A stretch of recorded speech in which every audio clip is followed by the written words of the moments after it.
Security Halt Podcast. Let's go. You're dealing with an expert in guerrilla warfare. With a man who's the best. With guns, with knives, with his bare hands. A man who's been trained to ignore pain, ignore weather, to live off the land. Job was to dispose of enemy personnel. To kill. Period. Win by attrition. Post a little bit ago that we were out farming, and I was like, "Holy shit, what is this man doing?" Yeah, dude. So we brought our crop in, and I went out. I helped a team guy buddy. He was like, Nice. you know, it's not like he needs to have help, but it definitely helps, right? I mean, that's what the teams are for, right? So you go help your boy out. And it was cool, dude. It was a sweet experience to go fucking farm and do it on like a big scale. It's got like 5,000 acres to rip through. So fuck. Yeah. So last year, I helped him drill that wheat last year, and then this year we harvested, and it was pretty rough, dude. We did a great. I mean, you know, it's like one of those things where we did everything we could. We did it all right. We put in a ton of wheat, right? Like he's a fourth generation farmer. We put in more than they've ever had on the farm. It was good. We got rain and we harvested, and wheat prices are at a 60-year low. Oh, fuck. Yeah. So it's like, you know, we showed up to the mill, you know, so you take all your wheat to the mill and they store it or they turn it into wheat or whatever. And wheat flour. And the guy was just like, damn, you know, you guys worked so hard. I feel so bad writing this check. And we were just like, it's cool, dude. You know, like what the hell are we going to do? Right. Like there's nothing we can do. There's no like you fucking gluten-free sons of bitches. Dude. So I'm doing my MBA right now, and I'm thinking I'm going to do like a little case study on it. Just try to figure it out. Cause it's like, what is the deal with that? You know what I mean? Diesel prices are the highest they've been. I don't know.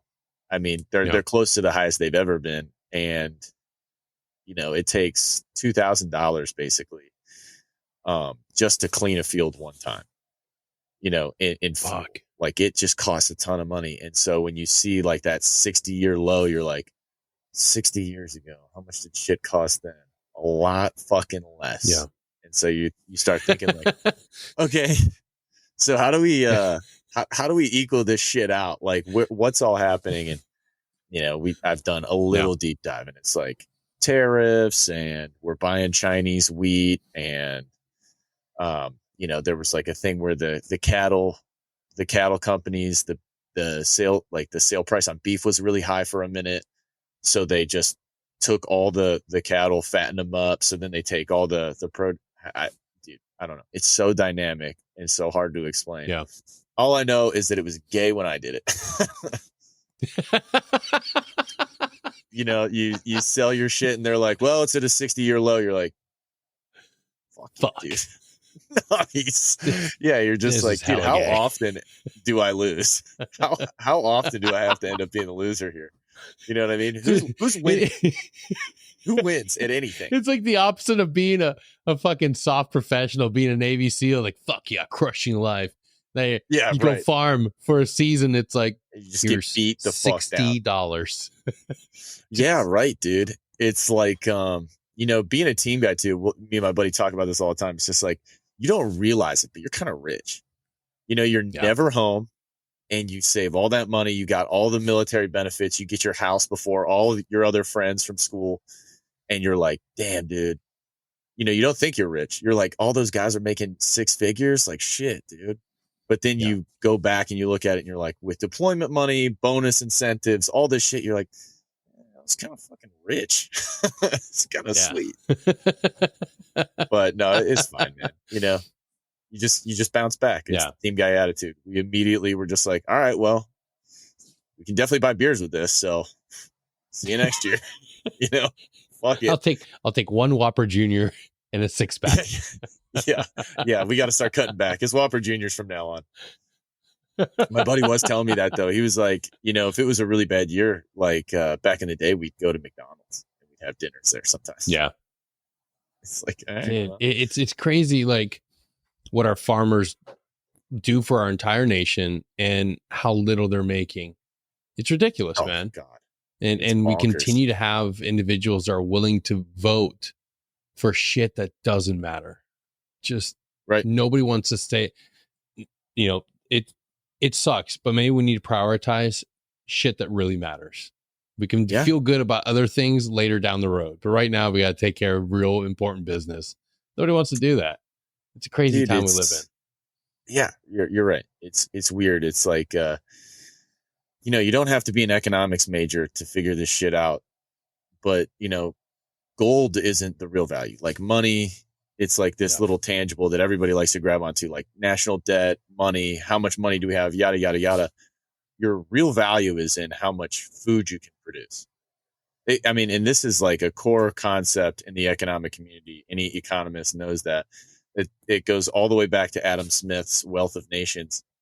Your value is truly based upon how many people you have and how well they can live. And how do you figure that out? Well, how much food can you produce? Because if you can't produce enough food to keep yourself afloat, you can't do it. So it's shitty to see that the farmers this year are kind of taking the heavy. You know, you see that like grocery prices are high, and that's a big issue.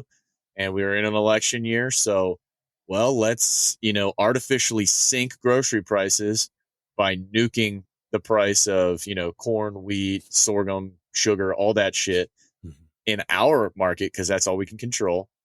Buy cheaper shit from other countries, and let's try to artificially bring these prices down before election day so we can get a good payout, or, you know, whoever we want can get elected. It's like, well, at the end of the day, there's somebody sucking that giant dick you just made, and they're on the farms. You know, like these dudes are getting destroyed, and you know, they get the bad end of absolutely everything, which blows my mind. So I feel for our farmers. After spending 2 seasons doing it, it's like, that's the real deal. That's a hitter job. That is a hard go, and super underappreciated. You know, you live in your farm. Dude, your wife's probably pissed at you. Your kids are running around and they don't see you enough during summer. Everyone's mad at you. And then you pull up to the mill and they're like, 60-year low. Get the fuck out of here. You're like, all right. Here's your check for 2 nickels, boss. You want to road these suckers together? Thanks. Maybe you can start a fire outside.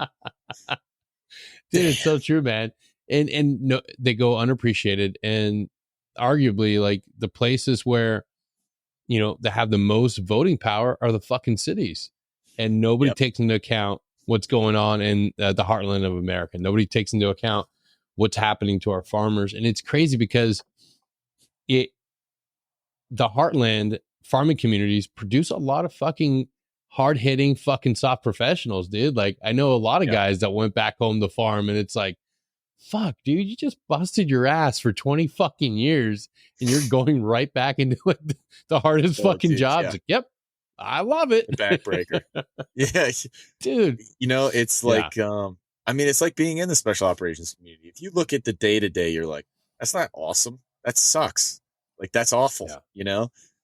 But it's like the status is like the motivator. You know, people are like, yeah, it'd be sick if people thought you were all like a badass. And you're like, yeah, well, you know, every day you're doing it, you're just surrounded by other guys who are like you, and you're all wet, cold, and sad. So there's really, there's a lot of stick and not a lot of carrot. And when you look at the farming community, it's the same way. It's like, yeah, some people are appreciating you out there, but at the end of the day, you're in your own little bubble, and nobody gives a shit right here. We're all farmers. We're all poor right now. You know, it's tough. I don't even know how you solve that problem to help those people out. And you're right, dude. Cities have so many people in them, and to their I don't want to make it sound like city people are retarded. For me, like I had no idea either. Right. You know, I started the farming shit and I was like, oh my God, like it's the, you know, cause you think, right, sitting on a tractor, it's really what you're doing. You know, there's a lot of times sitting, riding the tractor, but everything breaks, fueling. I mean, dude, it's just like so dynamic. There's so much shit going on, and it really is a bitch. Like everything hurts by the end of the season. It's like a deployment almost, but they're doing it every year back to back. Dude, it's like you're living a real world, like Discovery Channel epic, because you're traveling around the world, or around the United States, and you're having these little micro experiences. And like, that's something that few people get to experience. Like on this journey that you're on, man, like what are some other things that you've experienced so far that's just like, wow, this is life changing? Dude, I mean, we've really been traveling and trying to soak it all in. You know, a lot of people will do the RV van life shit and they'll park somewhere for like a really long time, which I recommend. If anyone's considering it, any soft professional, fucking make your plan, dive your plan, make it for like a month and a half when you're going to go. Don't do what we're doing and just fucking run around as fast as you can all the time. It's ridiculous, but you really do see America, man. It is really cool. Like, I mean, even just our drive yesterday, we're looking to sow our oats or not sow our oats, but sow our seeds in Reno. So we're looking in the Nevada area to kind of build our life. But dude, just driving through Nevada, you would never know that Nevada has the second most public land of any state if you didn't. Yep. And you wouldn't know what that meant. Like, you can't conceptualize it until I tell you that for 5.5 hours, you get out of the salt flats of basically Salt Lake City. You get through the salt flats, which are really cool. We've done the salt flats things too. It's awesome. You know, you take your car and just see how fast it can actually fucking go, because it's flat forever. Just rip, dude, doing anything you want. You could shoot out your car. It's basically like a live action range. It's pretty sick. And you drive through the salt flats. So we drove through Bonneville, and you get into Nevada, right? And you're thinking like, okay, so there's probably going to be like a couple towns, and there's like 3, but dude, it's just public land. I'm for 5 fucking hours. So we're in Fallon now, where they do Top Gun. And to get to Fallon, you're going through 5.5 hours of public our fucking land. It's so cool, man. Seeing antelope, wild horses, elk, like, it's gorgeous. Rolling hills, mountains, prairies, basins. That's when you start to conceptualize like, shit, man, like America is really cool. Because that's not just like the America that's all contentious and on TV, like, oh, let's fucking yell at each other. This is what America is now. No, this is what we fought for. You know, this is this land, this fruitful land of splendor, you know, all this cool shit. So that's the really cool part about the RV life, is that, one, you know, we're mobile. So any opportunity, we're fucking on it. Like, it was sweet to come down and see you guys in Florida a couple months ago. But that seems like forever ago, right? Because I know, dude. Yeah, we even moved since then. Now we're in Alabama. We're in Alabama. Dirty name. Yeah, bro. It makes you appreciate Florida. That's awesome. I will say this: there are a lot of good opportunities. There are some awesome. One thing we didn't have in the area were like museums, things to go do, culture. That was kind of missing. And you get a lot of that here. And I mean, Atlanta's only like a few hours away. And but it's also nice to move away from the Mecca, from like the hub of like, you know, where you were last stationed at. And that's something that's like, that's your final, like, move away, go right, you know, go somewhere where there isn't another fucking Green Beret, which there's like fucking stealing all your glory. Yeah. Dude, I want to go somewhere where I'm cool. Please. I'm like, I had this all like, I'm going to tell everybody that I work, you know, as a janitor at a local high school, just blend in. And like the first day I go to my gym, there's another Green Beret there. And like, you instantly know. You look at each other like, wait a second. I know you have the same background. And then it's like, within 48 minutes, it's like, hey, like your tattoo, man. What battalion? What company? It's like, oh, god damn it. Yep. But he's actually a really cool dude. So, dude, and it helps too, because like you build that little community, and then you're kind of like off on your own. But yeah, no, I like Alabama. Yeah. Like, it's easy to shit on for some reason, but honestly, when you drive through there, that was one of our experiences too. I forget what the wilderness area we were in, but I think it was like a national forest. Yeah. Kaneka? It was some, yeah. Some goofy name, but it was gorgeous. Yeah. Like Beautiful, super pretty, dude. super, like when you're there, you have no service, you're out on your own. There's tons of woods everywhere. Not a lot of people. That was really cool. I did like that. Yeah. And I know what you mean, man. When you're in one of those beach towns, you know, like Virginia Beach, San Diego, you're just like, oh my God, dude. Like I know what you mean. There's no culture here. It's just like drink, beach is the culture. Drink. Really. Like nobody gives a shit about team anything. shirts. Yeah. Look like a team guy. Like, go to the beach. Drink. Exactly. Here you can form your own identity and start like doing, you know, meeting people that have no connection. That's one thing I realized about going to church here too. Like there's, you know, we're still located at the Maxwell Air Force Base, and because my wife's still in, she's going to school up here. But it's nice to get out and have to forge your own identity, and you know, just be that new guy, be a new guy in town, and just go about your way. And it's going to be a good place for us. And I'm just excited for more new things here.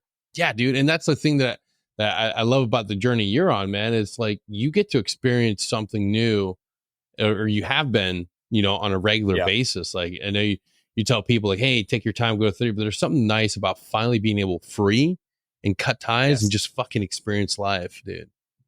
Yeah, man. It's been really cool. I've gotten to do a lot of cool stuff. It honestly is, it opens doors too, because when I was so I immediately got out and started doing like a franchise thing, which kind of chains you to that same military shit. Right. And the corporate life can be fine for people. Like, and I don't disparage the corporate life in general. I think for soft dudes, when you're looking at it, make a backup plan and maybe start a little business on the side just to have that like autonomy, you know, like we need some autonomy when you get out. And, but it's been cool. Like I can say yes to every opportunity. When I was doing the franchise shit and doing corporate stuff, you can say yes, but you don't, you know, you feel that, that same like team mentality where you're like, no, dude, I just got to be around for the team. Like, I just got to be ready in case somebody needs me, or I got to be on call, or I got to be in there, just maybe go get a workout and see what guys are doing. You have that same mentality in the franchise corporate world. And now that I'm out of it, it's like, you know, a guy hit me up the other day, and this is something I wanted to tell you about. It's pretty cool. A team guy I know is working for this company now that another team guy made, of course. And it's called the Invisible Wounds Foundation. And they're basically tying guys like, you know, your Whoop and your Garmin and all those kind of like fitness scores, tying it to like a mental health score. So then it gives you swim buddies, and you're tied into other soft guys, or really anyone, veteran community, fire department, you know, like guys who just deal with that kind of level of stress. And when it sees that you're having a hard time, it just alerts your swim buddy, and your boys know. Oh, no and it's shit. Like, and it's like that one little touch point where you pick up the phone and you're like, what's up, dude? How you feeling? Yeah. And it's like, you know what? Not good. Like it makes a huge difference. I'm in danger. I'm in danger. And it's like, well, what's going on? It's like, I don't know. Nothing really. That's usually how it goes. It's like, I don't know. Dude, it's so true, man. I just had a conversation with one of my best friends in the world. And, you know, he was out at camp. He drove all the way out to his cabin, had this huge plan for hunting, and gets there. And he's like, dude, I'm sucking. I don't know why. I don't know what's going on. I'm fucking sucking. And I just happened to reach out. I just happened to reach out of the blue. It was like that spidey sense. Like, it just reached out, called my friend. You know, maybe he hasn't left the cabin yet. Maybe he hasn't gone out there. And he's like, dude, I went through all these hoops to get off work early, get up here. And I got out here, and I'm like, I just don't want to fucking be here now. And it's just like he got into this mood, got into this funk.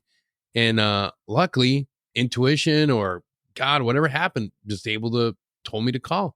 Then we spent the entire drive back just talking and chatting. But it's like, dude, that happens to all of us. And that's a smart fucking app, dude. That's a hellacious fucking sick, dude. Endeavor to create, dude. That's sick. Yeah. It's Invisible Wounds Foundation. I recommend it to soft guys anywhere. It's going to continually grow. You know, it's I wouldn't say it's in its infancy, but it's still developing. It's still growing. It's getting better. And we're actually doing like a what you call like a monster mash, November 9th. Just a bunch of soft guys doing like I think it's a 5-mile swim into a 50-mile ruck, trying to bang it out in like under 20 hours. Yeah, it's gonna be sick. Hell yeah. Dude, that's badass. But that's what I'm saying, dude. I got a call from a buddy, and we live in the trailer. So someone's like, dude, we're wrapping up the farming season. I get a last minute call. My buddy Zaid is just like, dude, you want to come like do this thing? It's basically just like a hitter ass workout. And we're going to go down to Arizona and go to this place called Exos, where they train professional athletes and soft guys and people like that. And I was like, sweet. So I go down there, get the whole warm up deal in, and then get like my exercise program. And then we're just going to go bang it out in November. Just do what soft guys do. Yeah. And just kind of buckle up, you know? Yeah. So it's cool, man. Awesome, dude. I'm excited for shit like that, right? Like, just being a soft guy, you just want that opportunity to be like, yeah, just beat me up a little bit. Like I deserve it, you know? I've never done like anything longer than a marathon. Yeah. Sir, please. So I've never done anything more than a marathon. So I'm training right now, you know, like I run an hour, 90 minutes, 2 hours a day. And, it's going to be sick, dude. I mean, we're just trying to raise awareness so people know. Because if dudes were all kind of interconnected like that, and just in just the critical moments, right? Like, yeah, we want to get away from each other. We kind of just want to unplug in general as a community. But we all know that there's that little bit of you that needs to kind of stay plugged in and dialed. And if you need help, that's when you need it, right? And I think it's cool to have kind of something in the background, kind of monitoring that for you. Like, hey, time to reach out. Or they ping somebody else. Hey, man, reach out to this dude. Because it helps everybody involved, you know? So absolutely, man. The biggest thing that people don't realize, it's you have to look out for the people that are, you know, in crisis, are dealing with things. But you also have to look out for the guys that are always in support of everybody else. Like, everybody needs support. Like, people have this misconception, like, oh, you know, Jimmy's doing great. Jimmy leads a peer-to-peer support. He takes care of everybody. But hey, man, Jimmy only has the same amount in his cup. So if he's constantly pouring out, like, take care of each other. You have to reach out to the friend that's always reaching out. And if you're that friend, know when you have to dial back and pour into your own cup. That's one of the hardest lessons to learn about this whole journey of getting better and staying on your journey, your mental health journey and your wellness. Is like, hey, if you miss out on the gym, if you miss out on your hobbies, your activities, all that shit piles on. You can't just do work and advocate for everybody. Everybody has to take a knee. Like, you have to be able to stay plugged in on the things that help you. That's exactly right. And it will be the hardest thing to learn. One of the easiest things to do for your mental health is to just plug into your friends and talk with them and work some shit out. But the hardest thing is to figure it out on your own, right? You know, like, what do I need? What can I do for me? That's impossible for soft guys to figure out. What can I do for myself? It's just not how we're programmed. It's not the mission. It's not the teams. It's not swim buddies. It's not shooter pairs. Figuring out what you need for yourself is very hard. And some people recover really well reaching out to other people. And then you take a little from their cup, you pour a little, you know, and I feel that way a little bit. You know, I feel a lot better when I reach out to my friends, but it's something you got to like get in a routine with, because God, dude, I don't enjoy cold calling people to talk for like an hour. It's just not how I am, but it always makes me feel better, you know? Yeah. So I don't know. Yeah, dude, you know, there's something to it. That was another text I got from a friend. Like, it started out as an Instagram message, and we just ended up getting on the phone. And he's like, dude, I'm so sorry. Like, I'm going through a funk, and I was supposed to call you like days ago, but every time I pick up the phone, I would just get anxiety and figure out a reason why not to. And I'm like, dude, that's a perfectly normal thing. Like, just push yourself past that little boundary and make that phone call. Dude, it's important. Like, it's hard to explain to a lot of people. And I think the military at large is like this. You know, just being a soft guy, we talk about soft guys, and that's who we understand really well. But I think the military at large, like you leave your family, like your nuclear family, and you go join this like thing that's bigger than you, and then you kind of integrate into it, change with it, grow with it. By the time you get out, you know, I'm comfortable around my family. However, I don't want to share, right? You know, there's like that impulse in your brain that's like, I want to share with this person, and I only get it with my teammates. I only get it with my soft guys. And so you may not even think you need it or you want it or anything, but there's going to be these moments where you're like, yeah, I don't want to talk. Like, I just don't talk to my wife and my mom and my family about that kind of shit. And it's like, well, you know who you would talk about it with is your teammates. You know, like, I know you don't want to hit everybody up all the time and bitch and moan, but sometimes it's just like, dude, just get a bitch session in. Just go bitch about stuff. Why not? You know? So true. My buddy, dude. who I farm with, will call true. me, and he's just like, dude, sorry, I just got to bitch about some stuff. And I'm like, dude, send it. Send it. Yeah. It's true, man. People just need a vent, man. And it's just like you said, man. Everybody thinks that we're just, as men, that we're just quiet and we don't, dude, we fucking bitch and complain. It's just part of life, dude. You have to reach out to your friend that you feel like you can do that with, and it's okay. Like, or call up your friend, talk about the latest fucking level that you're stuck on Space Marine 2. Fuck, that game sucks. Dude, I mean, that's honestly like why video games are a pretty cool thing. I know a lot of soft dudes who constantly like plug in together, and it's a good way to just kind of like be present, right? Like, I don't think a lot of us need to go deep dive all the time. Maybe you go slam a few beers and you get it out every once in a while, but like, you know, just like the constant pinging, you know, like, oh yeah, this is what's going on. You just do some shit and you're like, yeah, it's kind of frustrated right now. You get like a little bit out, and that's fine. I don't think that like the whole, I think it's a very, and this, I don't want to sound like a misogynist here. And I also don't want to sound like a misogynist, chauvinist, preparing a sentence this way either. So just let it be what it is. How dare you, sir? How dare you? It's like, I think a lot of what we think about mental health is driven by the female side of the conversation, right? Because predominantly that's how it's been in America. I don't know if it's like that globally, but in America, it's been women wanting men to open up, and it's been women driving men toward that kind of self-help. And I think men haven't gravitated towards the therapy or any of that kind of stuff because it's just not natural to us. You know, we have a tribe and we like to communicate in that tribe, and we like to be around that tribe. And then that's where you get your shit out. And I don't think it has to look one kind of way for any kind of person, you know? It's just get together, go fucking run, go fucking work out, play a video game, whatever. You know, it's just continue to ping each other, because when we lose dudes, that network signal is not on, right? If someone was talking to that dude, it'd be different, right? We all know that. It's like that phone call away kind of shit. So yeah, just it doesn't have to be textbook self-help. Just go fucking talk to your friend, you know, go golf, do whatever. Just stay connected. That's it. That's exactly it, man. I don't have a degree, so yeah. No, I actually just experienced something like that in one of my college classes. The worst experience you'll ever have is going through any psychology class and the discussion boards. And I forget the exact question, but it was something along the lines of like understanding the nuances of men's mental health, like how to getting involved in that space and how to best support men while they're going through their challenges. And in this thread, of course, you have to imagine vast majority of my peers in this class were women. And it was like an echo chamber of how they knew how to solve everything.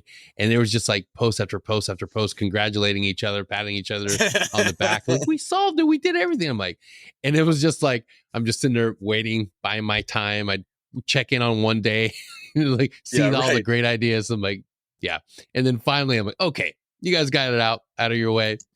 Allow me to chime in. I'm like, hey, great ideas. Have you thought about asking about the perspective from a man? Like, have you thought about bringing us into the fold?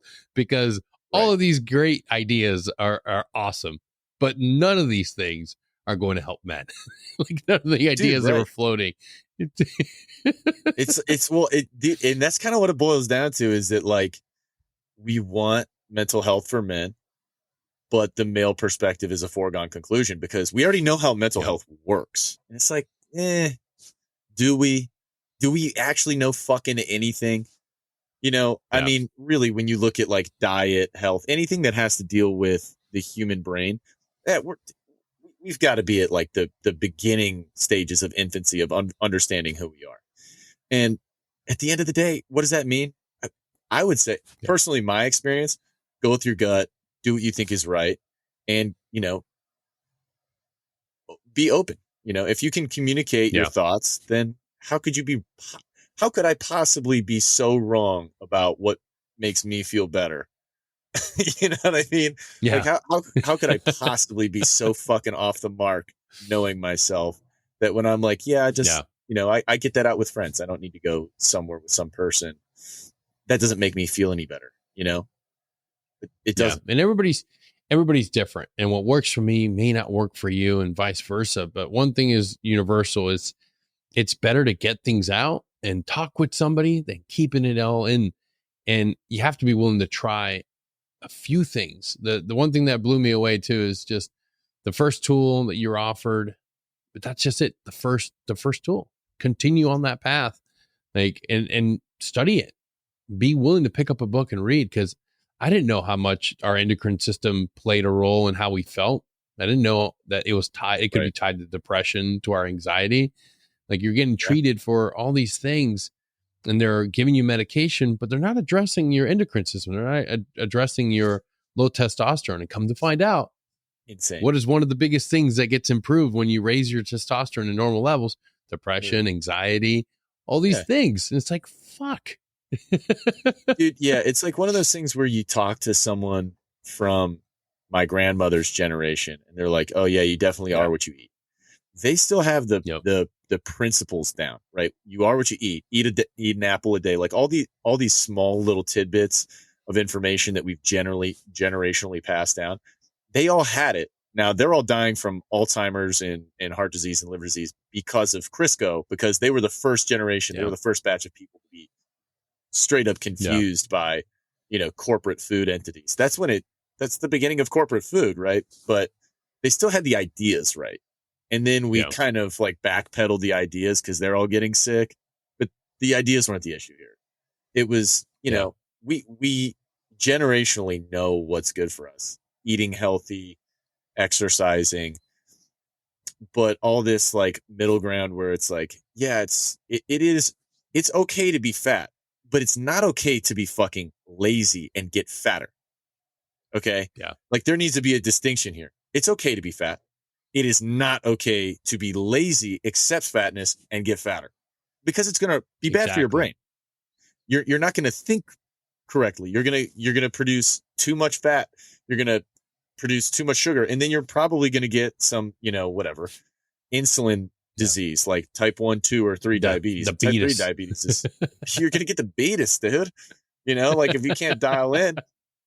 So you see all these things that like affect cognitive behavior. And for guys like us, you go blow up anything, and what's exposed? Your testes, your hypothalamus, and your brain.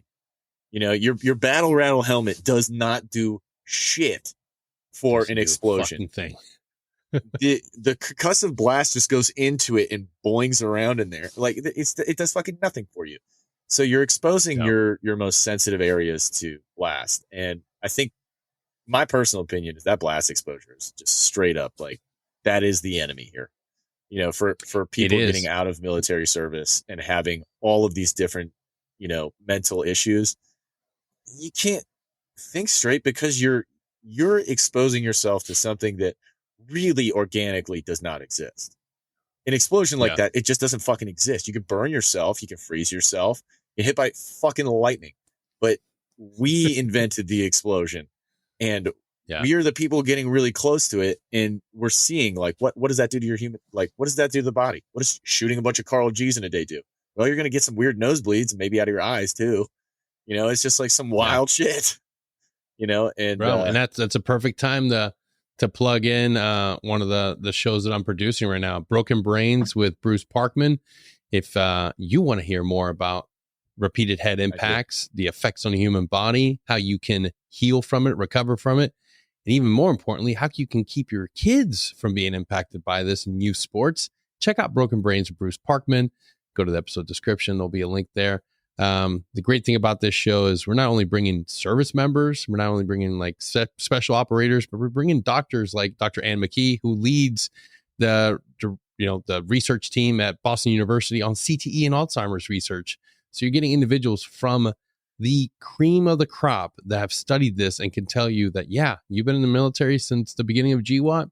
You've got some brain shit to deal with. That's awesome. So check it out and leave us a review, a like, and then share. Or else. Dude, or else sick. What? You'll find out. You'll find out. We'll probably all find forget. Out, motherfuckers. And what'll happen? We'll forget. We will forget it. That's right. But you know there's a threat. Yeah, man, there's a threat. Dude, I'm so tired of my wife telling me that I don't have a good memory. I've got a sick memory when it's going. When it works, I'm on it. But when it doesn't fire, work, dude. Yeah, dude. You know, like I can remember fucking anything, but if it's something small, it's gone. It's basically gone. My memory is now relegated to like movies and very specific like moments in those movies. Like I can quote so many moments in Jurassic Park, and I can tell you obscure facts about some of the worst movies in the 1980s. But when it comes to like my day-to-day life, I'm fucking retarded. Yeah. But and here's the thing is that like people may be like, and I'll counter that with this. The man I am today, I'm looking right into the camera. The man I am today, I would lose more memory to retain more movie quotes.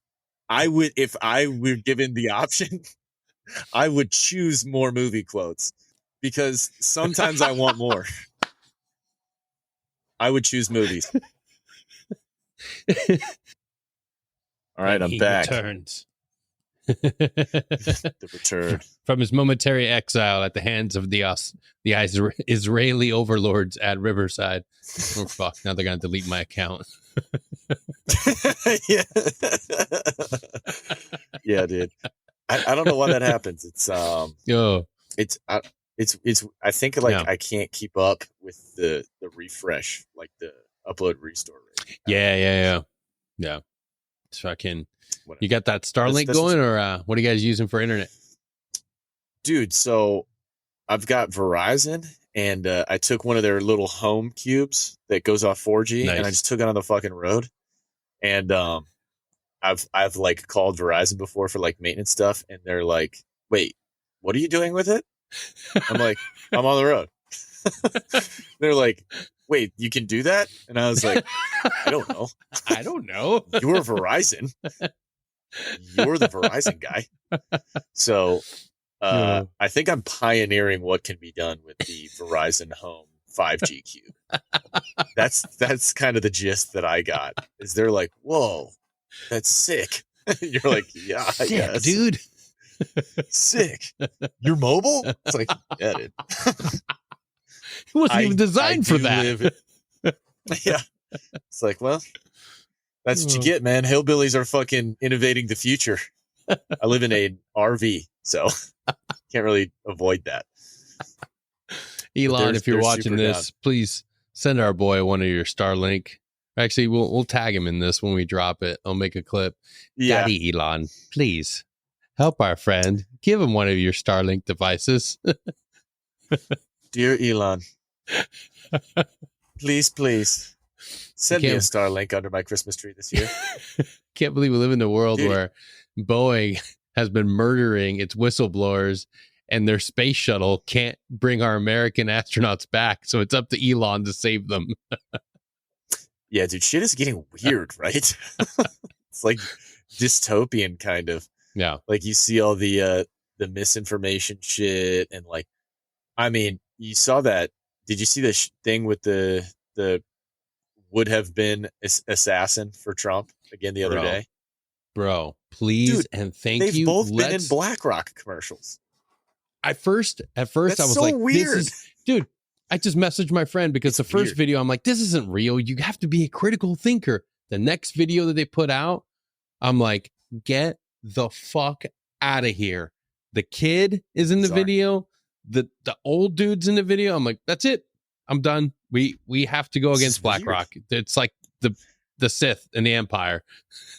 Yeah, it's bizarre. And the thing is like critical thinking is still telling me like, okay, well, what's going to happen if it's the biggest company on the face of the fucking earth? Yeah, they're going to have a lot of people in their downline.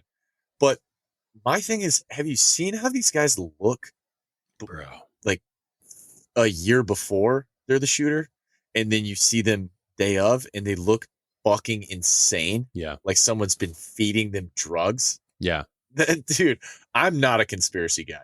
I actually really don't like conspiracy thinking because I like to write. You know, I don't consider myself a writer, but I do write stuff, and it's lazy writing, right? Like a conspiracy is just straight up lazy writing. It's like the easiest answer possible being the answer.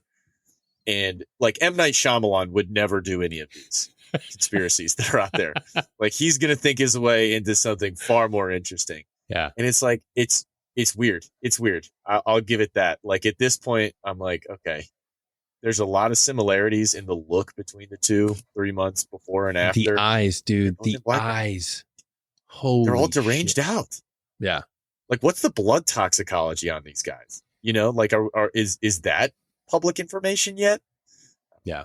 Well, dude, the other thing that I find super, super ridiculously weird is that nothing was brought out. You know, they blew this kid's brains out everywhere on top of that fucking roof, and then body moved. No information is yet to be uncovered and put out about this kid. If they found anything in this toxicology report, none of that's information out there. I think we need to just splinter off and create our own podcast. Denny and Liam, dude, ask the hard hitting questions. Dude, the Master Splinter Cell, the Master Splinter Cells podcast. Dude, I'm game.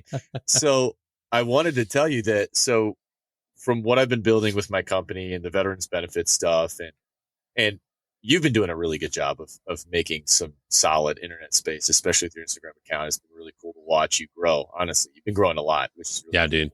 A lot of hard work, a lot of poop and cum jokes, and that's the only way to get to our guys, dude. It fucking is, dude. It fucking is.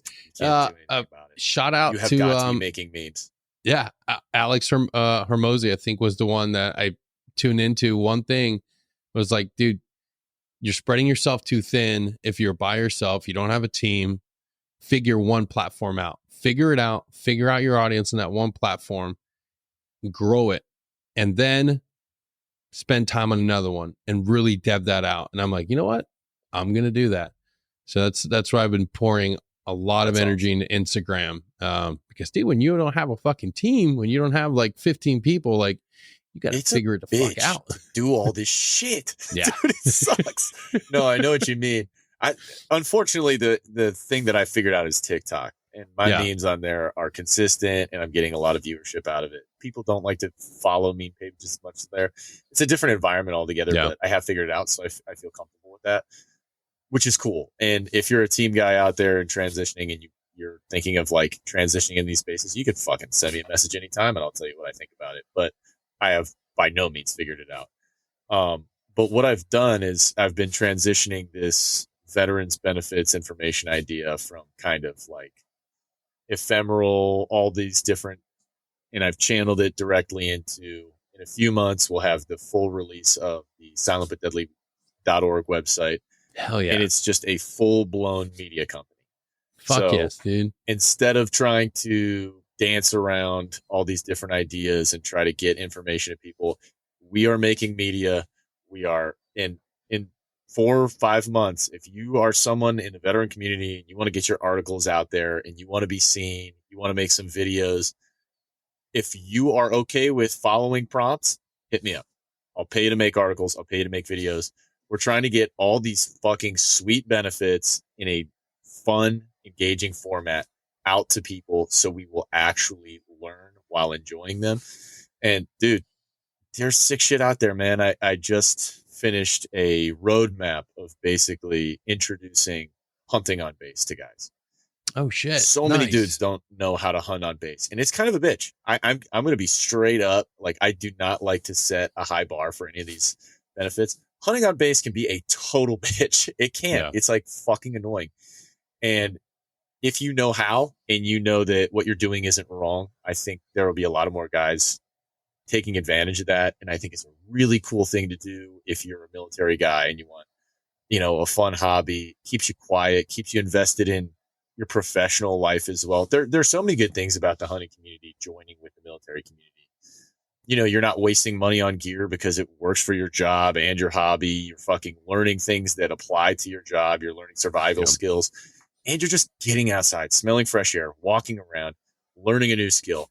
I really support guys kind of just trying to transition into that, but I know how difficult it can be. I didn't have a dad growing up. My dad died when I was young, and I didn't have that patriarchal lineage to fall back on. That's how guys learn, So I've outlined an article series. I've already got all the things in it, dude. Hunting pronghorn, mealguy, elk, moose, bear. You can do all this shit on base. I'm going to go do it. I'm going to fucking send it out to everybody. That's the kind of shit. So if you think that could be a fun thing for you to do when you transition out, you fucking go to silentbutdeadly.org and you send me a message. But that's the transition, man. I want that homey feeling. I hate to compare anything to anything because I feel like it detracts from what you're trying to convey. But that barstool sports feeling. Like, I'm a dude who likes drinking beer and eating ice cream and sitting on my couch and watching sports. I like these guys, like that kind of thing. Yeah. I've seen the idea in the veteran space, and what I really want to do is just kind of make a home for all these different things while still going into programs like Envy, right? Like Envy, great nonprofit, great app, download it. But I want resources like that in there too. And I'm hoping that we can grow this thing and get people informed, because God bless, man, we have so many really cool benefits that can absolutely change your life.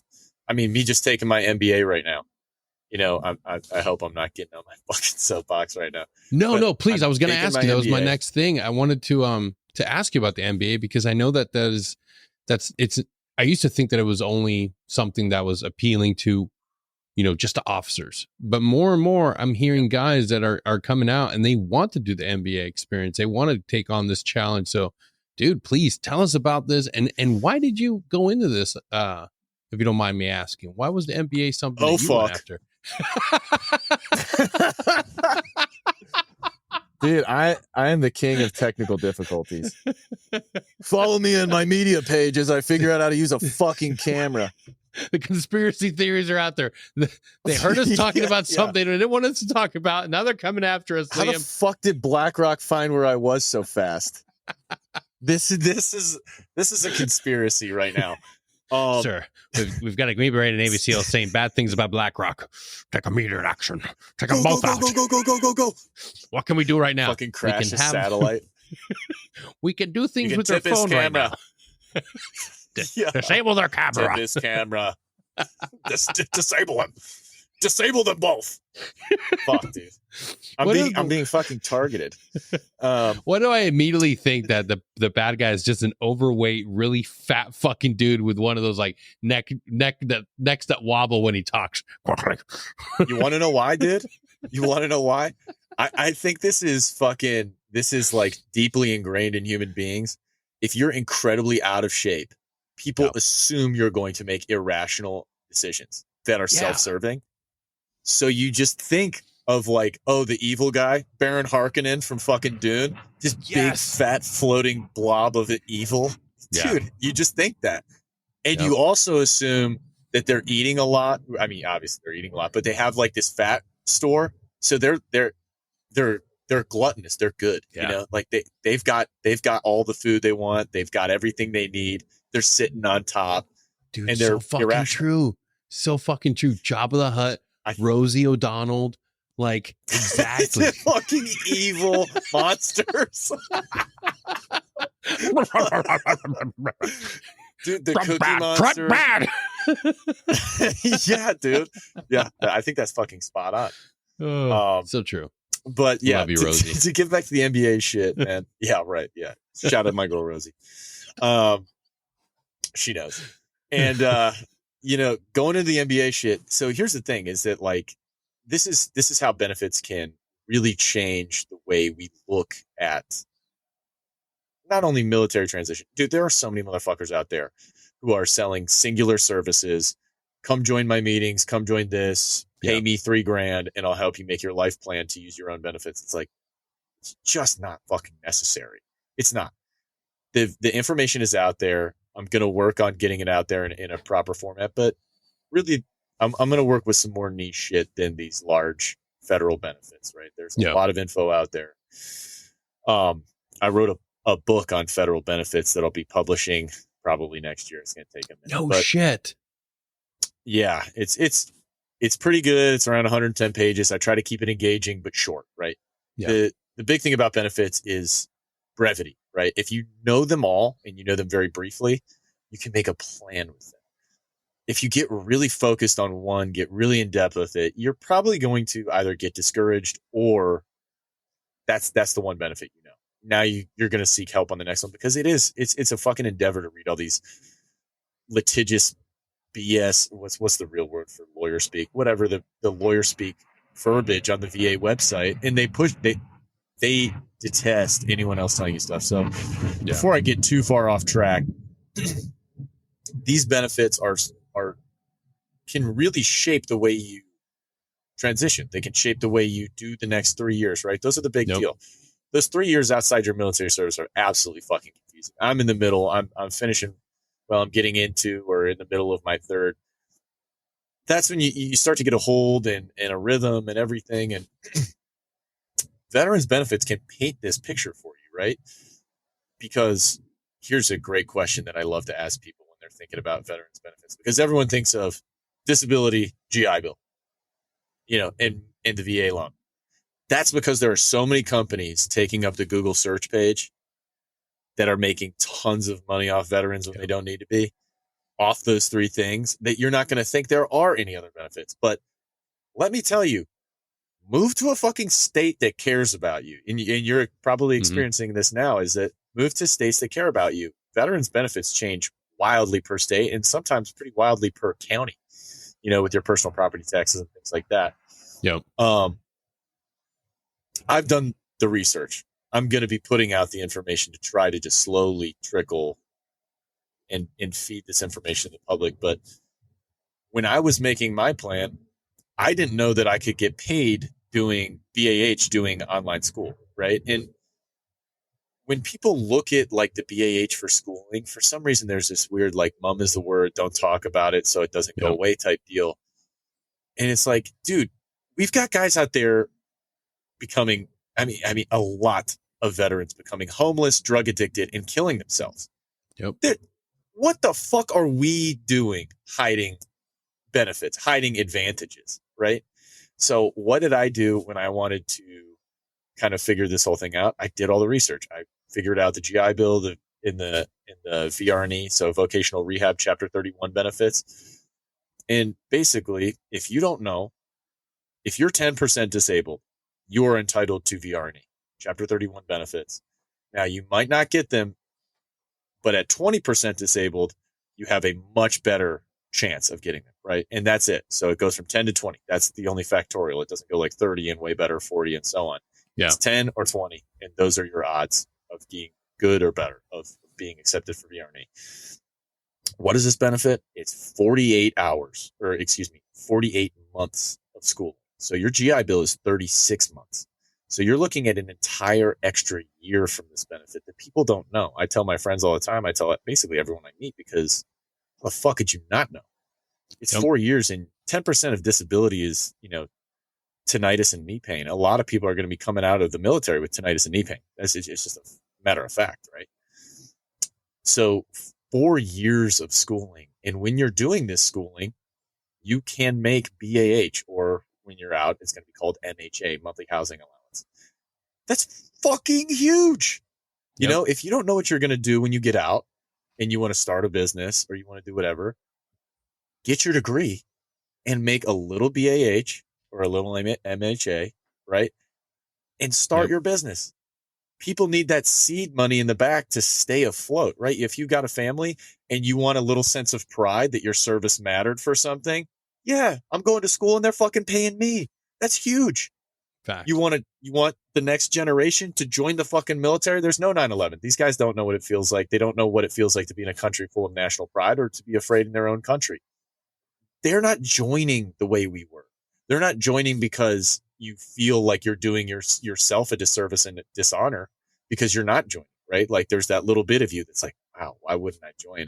Like my nation needs me. They don't have that. What you can do is show them, yeah, you can go get your degree, but they're going to pay you to do it instead, right? Like you get that degree and then you can maybe even get a second one and they'll pay you instead. Go to the fucking military for 6 years. You're good to go. You know, the 4 years can get a little iffy if you're going to get all your maxed out benefits. 6 through 10, good to go. Yep. So what did I do? I researched all these benefits to put in this book. I found the real skinny on VRNE and I was like, yeah, I'll get my MBA. I'd like to learn how to run my business better and how to be, you know, and really what I needed was to learn how to communicate with civilians. I did the business. I was a chief operating officer. I had 250 employees right out of the military. And what did I do?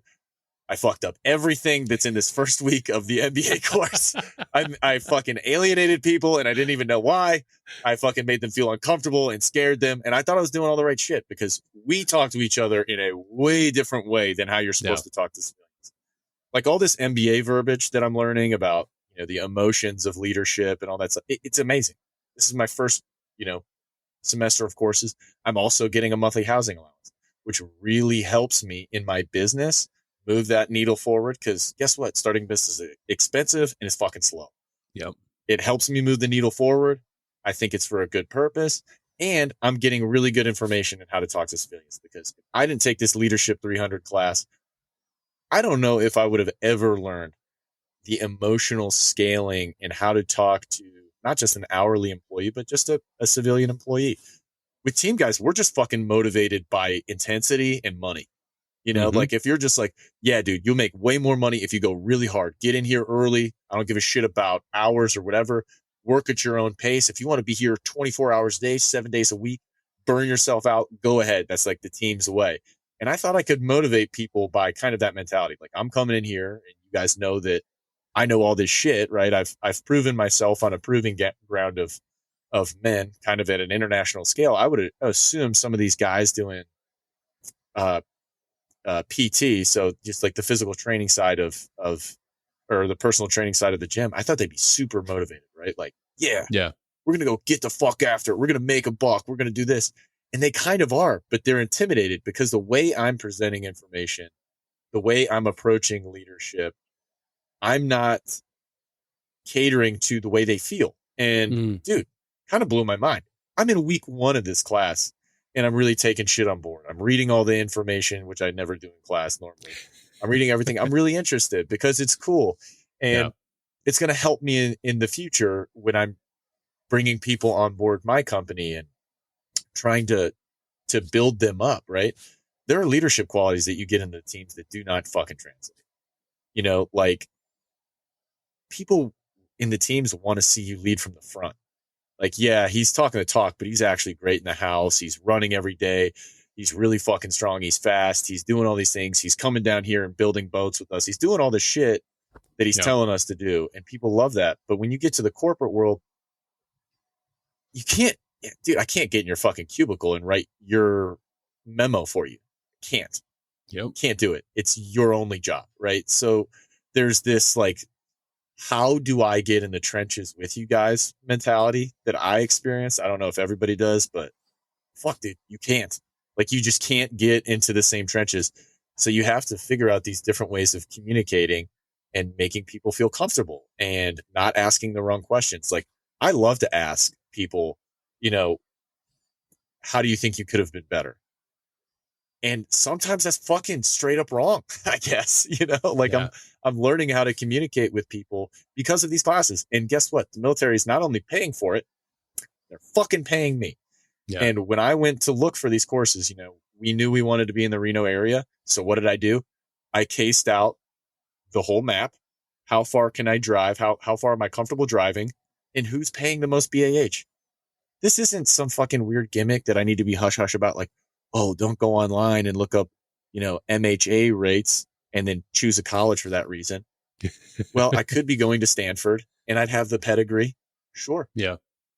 But I could make $1,300 a day or $1,300 a month more than going there and have more of my benefit to use doing it this way. Yep. There are things that if we knew them getting out, guys would be like, okay, I've got a plan and I can feel safe for a little while. I've got a couple years of school. I'm going to collect that benefit. I'm going to do a job and work my way up because, and I'm going to get off my soapbox right after this, but guess what, team guys, you are sick. You're the best. And we all know it. You're adaptable. You're hard hitters. You're fast paced. You're everything you need to be, but nobody fucking cares. They're going to want you to work your way up to what you're entitled to. And sometimes you can circumvent that.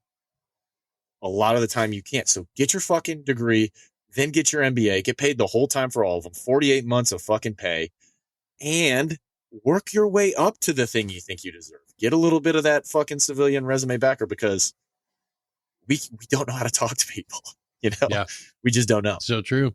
And work your ass off and get into an accelerator. If you don't want to do an MBA, figure out what you want to do, figure out what you're passionate about, and challenge yourself to do that accelerated master's program, whatever school you're going to. Because I know a lot of guys don't have their bachelor's, and dude, you can get a lot of schooling done with your VRNE benefits if you're willing to and dude, you're already performing at a higher level. I didn't think it was true. I thought I was going to be coming in there being, like I'm going to be behind the power curve. Like I'm not. The only time that I was with math, but got that out of the way. Now I'm fucking cruising through, back to feeling good about my course because fuck, dude, math sucks. I'm not an 18 Charlie for a fucking reason. Yeah, dude. I mean, team guy breachers are supposed we're the best at math. Yeah. As far as it goes. And I'll tell you what, man, it does not matter. We had a fucking civilian working at our breacher course. He'd been there for like 25 years. And when it becomes charge calc day, guess what? The motherfucker's in there 2 hours early to learning it again. I don't know what it is, dude. I think it's been blown up way too many times. Math is fucking hard. Yeah. But aside, dude, man, we do hard shit. Hustle. That's right. Go hard, That's really dude, thank you so much for fucking coming on today and sharing your journey and where you've been these past couple months, man. I really appreciate it. If guys want to check out your goods and they want to see what you got going on, where can they go? So just check us out at silentbutdeadly.org. And hopefully by the time you see this, it'll be beyond a splash page. If it looks a little funky and unfunctional, check back in. But otherwise, you can go to SBD Operators on Instagram, TikTok. We're on there all the time, making posts, trying to get these veterans benefits out. And if you've got a question directly for me, email me at liam@silentbutdeadly.org. I'll answer any veterans benefits question you want. I will also set up a call and I've done this 100 times. I will call you and I will tell you what to do with your fucking benefits. And I'm not going to charge you. I don't give a shit. I'm trying to give this information away. We deserve it. It's your shit. Hell yeah, man. Dude, thank you so much for coming on today. And I can't wait to have you back on so we can bro out and drop some more 1980s or 1990s movie quotes. And I'll leave the audience with this one from one of my favorite movies, Jurassic Park. One of my favorite moments in the movie. It's Clever Girl. Fuck yeah, dude. Just so many times I've just randomly thrown that one out there. Dude, if you're married or in a relationship and you're a dude, keep that in your fucking back pocket. And whenever she tells you to do something bullshit, clever girl. That's right. It works every time. My wife is absolutely sick and tired of me using it, but I'm going to continue because it's what I like to do. And here's another one. I can't get Jurassic Park back online without the help of Dennis Nedry. Dennis, dude, our lives are in your hands and you've got butterfingers. I could do this all day, folks. I could literally do this all fucking day. God damn. There you go, that's folks. Perfect. Enjoy that. I would start quoting Total Recall because I watched it yesterday, but I don't think anyone wants to listen to me do any of those Arnold quotes because they're all ow, ow, ow. Everything he says in that whole movie is that, dude. It's fucking absurd. There's no quotes to be gotten other than open your mind. Oh, fucking Quado. Open your mind. Open my your favorite. mind. My absolute favorite is fucking Commando. But I think he uses it in Predator too. Stick around. I think he does. It's definitely in Predator. I know that for sure. Stick around. Get to the chopper now. Oh my God. Oh yeah. Thank you all for tuning in. Pretty sick. And I'm gonna start ending every episode now with a random movie quote. Till then, take care, or else. That's excellent. Or else what? I don't know. Cue the end music.